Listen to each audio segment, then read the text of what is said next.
Bismillahirrahmanirrahim. Assalamualaikum warahmatullahi wabarakatuh.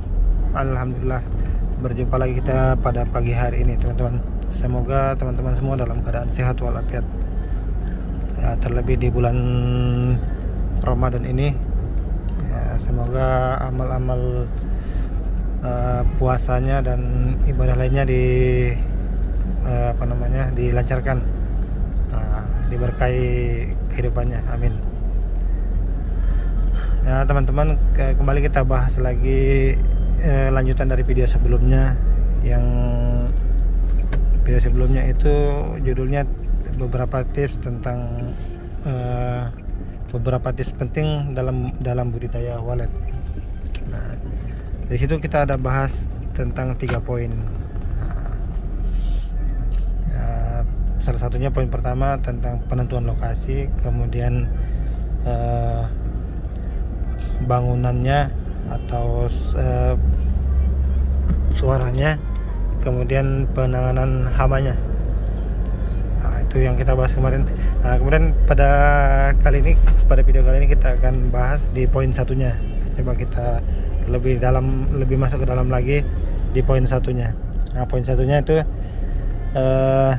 dalam hal penentuan lokasi. Jadi di sini kita kami membahasnya berdasarkan dari pengalaman kami di lapangan, sesuai dari beberapa gedung yang kami kelola.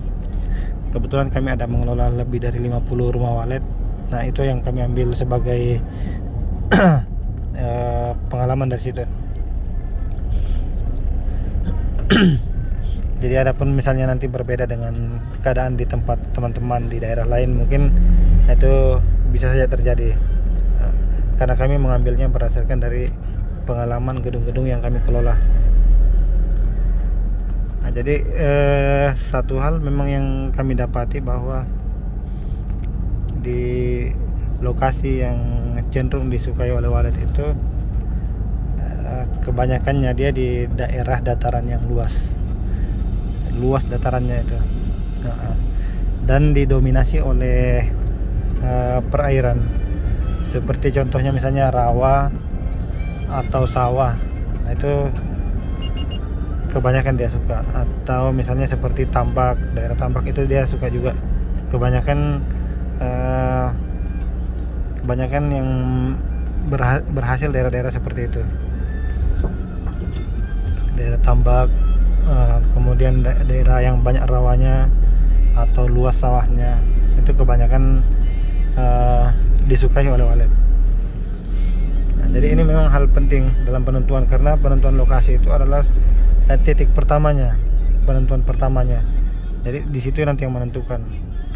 Karena sebaik apapun suaranya atau desainnya dan segala macamnya, yang lain-lainnya itu tidak akan maksimal jika posisi lokasinya memang tidak mendukung. Ya, intinya kan kita akan memanggil burung yang ada di situ. Dan jika yang dipanggil, walaupun sebagus apa yang dipakai memanggil, ketika yang dipanggil itu tidak ada, kan sia-sia. Jadi tidak ada gunanya kemaksimalan di suara dan di desain dan segala macamnya itu. Jadi titik pertamanya memang adalah lokasi ini. Makanya harus benar-benar kita pastikan betul-betul. Walaupun lama kita baru membangun, tidak masalah. Yang penting cari dulu, tetapkan dulu tempat yang memang sesuai standarnya. Jika sudah mendapati, baru kita bangun. Intinya jangan sampai sia-sia modal kita masuk, karena ya lumayan lah, kan buat sarang itu bukan uang kecil. Jadi harus memang betul-betul matang. Nah, dari situlah kita cari betul-betul lokasi yang memang top. Kita berusaha di situ dulu. Nah, setelah itu baru kita urus yang lainnya tentang desain dan segala macamnya. Itu tambahan saja. Karena ketika yang lain kita bagusi, lokasi kita tidak perhatikan, ya sia-sia. Karena yang kita mau panggilkan burung yang ada di sekitar situ. Apakah lokasi itu banyak burungnya atau tidak? Ya, itu pertama. Apalagi jika modalnya pas-pasan, memang betul-betul pas, itu sangat diharapkan. Misalnya modalnya hanya cukup untuk membangun satu rumah walet, kemudian akan menggantungkan harapannya ke situ. Itu sangat mengecewakan nanti kalau anda betul-betul mencari lokasi yang pas. Nah, jadi kemudian dari hasil pengalaman kita juga, daerah perbukitan yang tinggi itu, kami ada beberapa bangun di daerah yang tinggi-tinggi itu, di pegunungan. Kebanyakannya dia kurang maksimal dari segi hasilnya. Nah, jadi itulah kita kenapa kita ambil kesimpulan bahwa di apa namanya, di dataran atau di perairan, di lokasi yang banyak airnya itu dia suka. Karena kami ada beberapa bangun di pegunungan rata-rata kurang maksimal. Tapi entahlah kalau di tempat teman-temannya yang lain, di daerah Sulawesi atau di Sumatera mungkin tidak seperti itu. Tapi kami di sini, khususnya di Kalimantan Timur ini, dan yang gedung-gedung yang kami kelola, pokoknya khususnya itu, rata-rata yang kami bangun di pegunungan tinggi, dia kurang maksimal. Jauh berbeda dengan yang di dataran, apalagi yang banyak rawanya. Nah, jadi itu pesan kalau dari saya pribadi ya, kita harus betul-betul menetapkan lokasi itu. Dan beberapa standarnya seperti tadi, daerah yang luas datarannya, kemudian banyak perairannya, atau lembah, bisa juga lembah itu.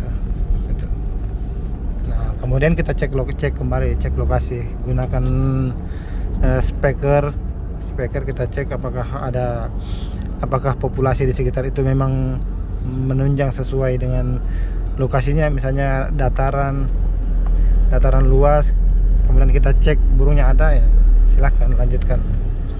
Nah, tapi kan karena kadang-kadang ada juga memang ketika kita cek sudah bagus, ini rata, sudah lokasinya rata, banyak airnya, misalnya danaunya luas, kemudian kita cek pada jam-jam tertentu kurang burungnya misalnya. Nah, itu jangan dulu ditetapkan di situ, cari yang titiknya yang banyak. Kemudian perhatikan jalur pulangnya. Jalur pulang burung itu mempengaruhi juga. Nah, itu kita cek semua. Memang butuh waktu yang lama, beberapa hari, bahkan kadang kalau kita mau betul-betul sampai sebulan kita mencari, melihat dia pada saat pulang perginya burung itu, apakah dia tetap di jalur itu, dan di jalur itu apakah jalurnya banyak. Dia kadang-kadang ada di beberapa titik itu dia pulang memang di jalur itu, tapi sedikit rombongannya yang pulang di jalur itu.